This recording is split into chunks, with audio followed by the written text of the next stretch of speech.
She noticed his eyes before she noticed his face. Not because he was staring, but because he wasn't. Because his gaze slid slowly over her skin like someone who already knew how close he could get without touching. Like someone who had learned that anticipation was more powerful than hunger. And the way he watched her made the night feel warmer than it should have been. Heavier. Almost intimate. When he stepped closer, the space between them collapsed again, and she felt it immediately.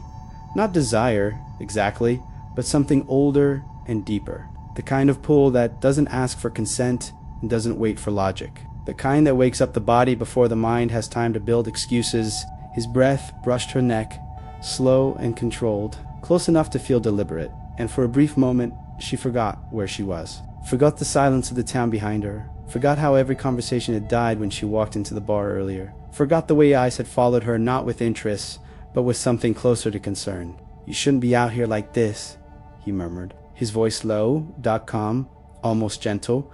The kind of voice that doesn't warn, but claims. And the warmth of his words lingered against her skin longer than they should have. She smiled, because smiling had always worked. Because men always mistook confidence for invitation. And because part of her wanted to test him, wanted to see how close he would get before crossing the line, before becoming something she could laugh about later or regret in private. That was when she caught his scent, iron mixed with damp earth. Something wild buried beneath something human, and her pulse betrayed her. Quickening despite herself, despite the sudden tension tightening low in her stomach, despite the quiet realization that whatever he was doing, it wasn't flirting. It was waiting. When he spoke again, his lips close enough that she felt the warmth of every word.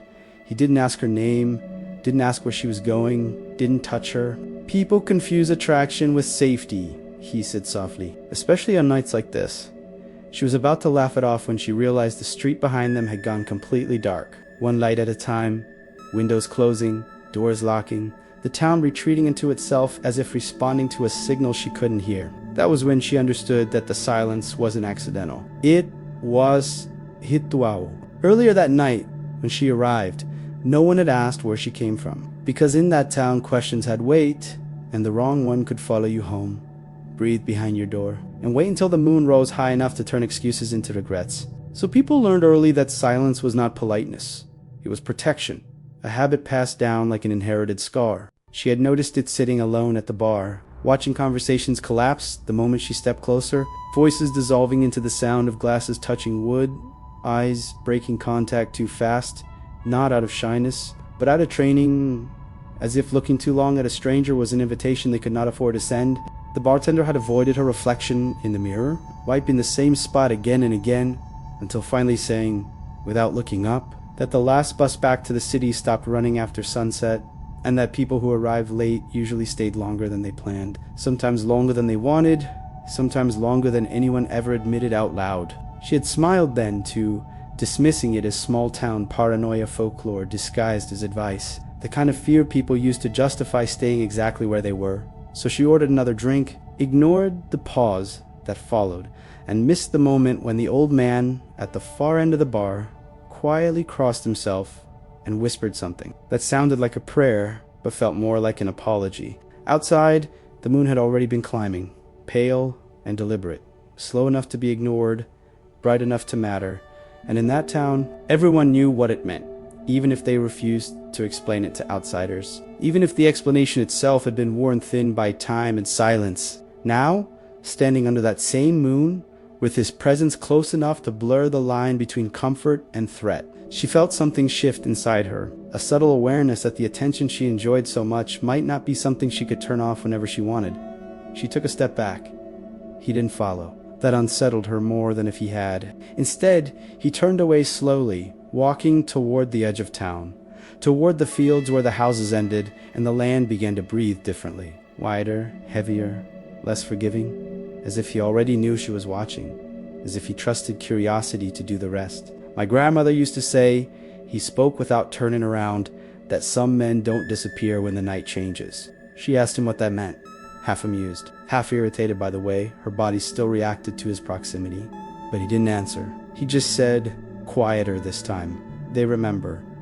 Then he was gone. She stood there longer than she meant to, telling herself that curiosity was in danger, that attraction didn't equal threat, that the stories people told themselves in places like this existed only to keep outsiders uncomfortable, to maintain control over what little mystery they had left.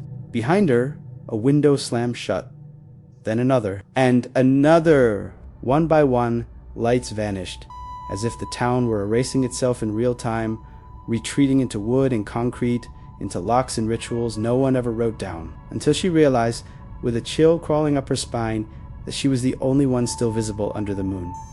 She walked, not after him, not away either, just forward, toward the road that curved past the fields, toward the space where the air thickened and the silence felt intentional. And with every step, the night seemed to lean closer, listening. That was when she remembered a sentence she had overheard earlier, spoken too casually to be a joke, too softly to be a warning. Don't follow the ones who smell like smoke and wet earth. At the time, it had meant nothing. Now, it pressed against her thoughts like a bruise. The first sound came from behind her, sharp and unmistakable, like wood under pressure, followed by another, closer, and another, and she realized with a sick clarity that the breathing she had felt against her neck earlier hadn't been anticipation. It had been restraint. Her pulse quickened, her steps turned uneven, and for the first time that night, the pull she had mistaken for desire revealed itself as something else entirely, something older than attraction, something that didn't care whether she wanted it or not. Somewhere behind her, bones shifted, not violently, patiently. And when the scream finally tore through the night, trying and failing to sound human, she understood, too late, that the town hadn't been afraid of the dark. It had been afraid of what happens when the moon answers something inside a man who never learned how to let it go. She didn't run at first, because running would mean admitting fear, and fear would mean accepting that the pull she had felt earlier was never hers to control. So she walked faster instead, forcing her breath into something steady, something civilized, something that still belonged to the version of herself that believed the night was only a setting, not an actor. Behind her, the sound followed, not footsteps. Weight, a presence adjusting itself to a shape that no longer fit, movements too coordinated to be panicked, too deliberate to be chance, and with every step she took, the air seemed to tighten, pressing against her skin like hands that hadn't decided where to rest yet. She told herself not to look back. Not because she remembered the warning, but because part of her didn't want to see how close he already was. The road narrowed as the houses disappeared, swallowed by fields that stretched wide under the moon, silvered and exposed, leaving her nowhere to hide, and nowhere to pretend she hadn't chosen this direction. And that realization sparked something sharp in her chest, something dangerously close to regret. The sound changed. What had once been breathing became rhythm. What had once been restraint became permission. She felt it then, unmistakably, the way the night responded to him. Insects falling silent, the wind shifting as if making space, the ground itself acknowledging weight that no longer moved like a man's. Her pulse pounded so loudly she wondered if he could hear it. If it guided him the way her scent had earlier, if the same instinct that had drawn her to him now marked her as something already claimed. She stumbled. Not from exhaustion, from distraction. Because for a brief, terrifying second, the fear twisted into something else. Something forbidding and deeply human. A thrill she would never admit out loud.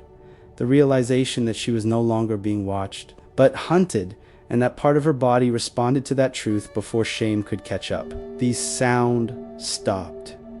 Silence slammed down so suddenly it hurt, and she froze. Breath trapped halfway between inhale and scream, every sense stretched thin, waiting for the impact that didn't come. Instead, she felt warmth behind her. Not heat, familiarity, a presence close enough to erase distance without touching, close enough that her skin prickled with awareness, close enough that the memory of his breath against her neck returned uninvited, layered now with something feral and wrong. You shouldn't have followed. His voice came from the darkness, but it wasn't entirely his anymore.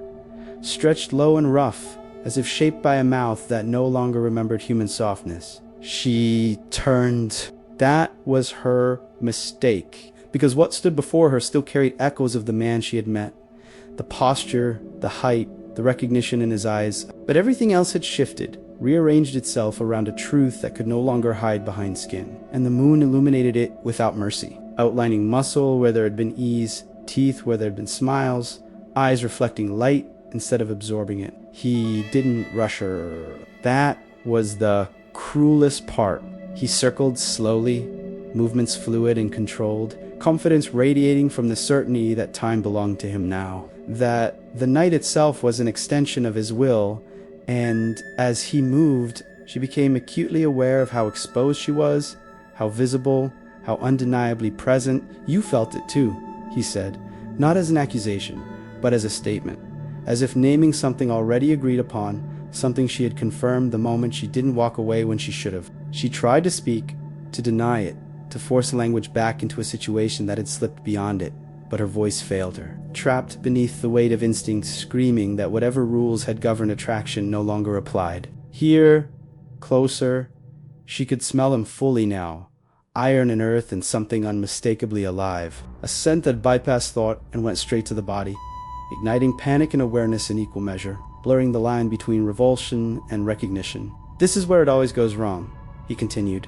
voice roughening further, bones shifting beneath skin that struggled to hold them. "People think it's about the change. It's not." He stopped inches from her. "It's about the choice before it." She took a step back. He mirrored it instantly. Not chasing, matching, predator patience.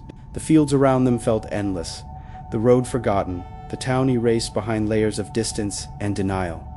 And in that isolation, under a moon that seemed impossibly close, she understood with terrifying clarity that no one would come, not because they couldn't hear her, but because they already knew better. She ran.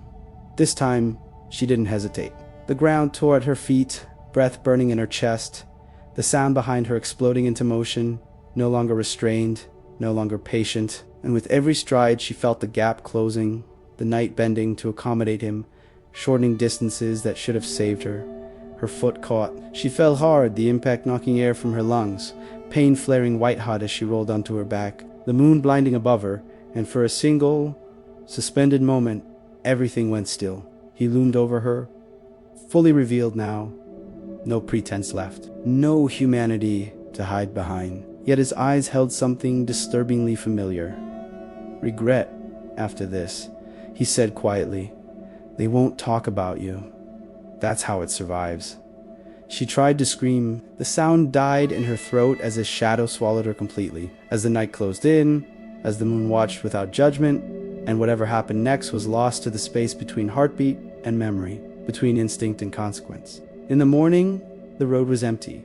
No blood, no body, just torn earth, deep marks pressed into the soil, and the faint impression of bare feet where someone had stood too long before realizing that desire does not negotiate with what waits under a full moon. Back in town, the bar stayed closed, the windows reopened. Life resumed. And when someone new arrived weeks later, asking why no one walked the fields at night, an old woman answered without looking up. "Some mistakes don't leave marks," she said. "They leave absences."